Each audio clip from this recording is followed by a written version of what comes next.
Welcome to today's 5-minute Bible study in the Gospel of John. Today we're looking at the last 3 verses of chapter 1, that is verses 49 through 51.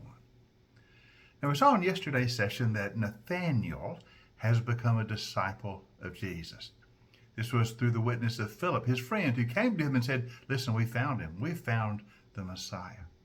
At first Nathanael was skeptical, but when he met Jesus and Jesus knew him, Nathanael realized he is the Messiah. But I want you to notice the promise Jesus makes to Nathanael after Nathanael expresses faith in him. Verse 49. Nathanael declared, "Rabbi, you are the Son of God. You are the King of Israel." Jesus said, "You believe because I told you I saw you under the fig tree. You will see greater things than that." He then added, "Very truly I tell you, you will see heaven open and the angels of God ascending and descending on the Son of Man." Nathanael, you're going to see far greater things than you've seen so far, far greater than you can possibly imagine. You are going to see heaven opened and the angels ascending and descending on the Son of Man. Of course, Jesus is the Son of Man. Now, when we read these verses, we immediately think of Jacob.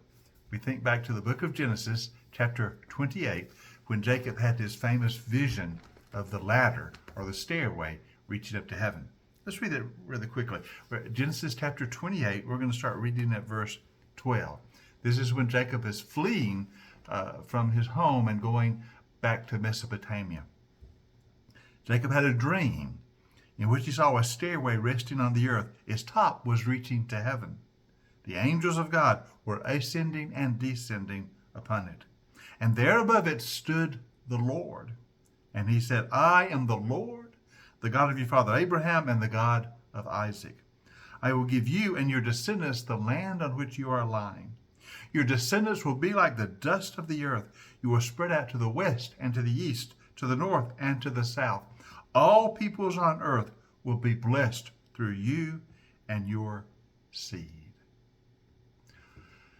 Jacob had this encounter with the Lord. He saw heaven open, the angels of God ascending and descending. He encountered and heard the Lord speak. And the Lord reaffirmed the promise that had been made to Abraham and then to Isaac and was now made to Jacob. And notice he said, "Through you, through your seed, all the peoples of the earth will be blessed."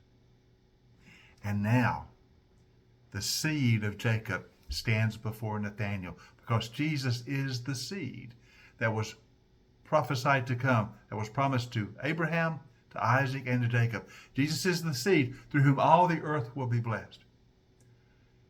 That's what Nathanael will come to see and realize, that the heaven has opened, the Son of Man has come. He who is very God has now come as human. The Son of Man, the Son of God has come. And through him all the earth will be blessed. All the peoples on the earth will be blessed, for salvation comes to all through the Son. Nathanael, you are going to see the fulfillment of the promise that was made to Jacob when he saw the ladder, when he saw heaven open, when he saw the angels of God ascending and descending, when he saw the Lord. You're seeing the same thing. Because when you see me, you are seeing God. You are seeing the Lord. I am the seed, and I have come to bring the blessing of salvation to all the peoples on the earth. Through Jesus comes salvation for every person who has ever lived. All they need to do is believe in him. This is what Jesus is telling Nathanael. No wonder he says, "You're going to see greater things than just that I knew you under the fig tree. I knew that you were in a time of devotion. Oh, you're going to see far greater than that. You're going to see that I am the Son of Man, the Son of God. And I have come as the seed of Abraham, the seed of Isaac, the seed of Jacob. The promised blessing has now come, and that's me. And I bring the blessing of salvation to all the world, to all who will believe." What a wonderful passage, as Jesus reveals himself to be Son of Man, the Son of God, the promised seed through whom blessing will come to all the world. Amen and amen. Hope you join us tomorrow for our next session in the 5-minute Bible study in the Gospel of John. Tomorrow we'll start looking at John chapter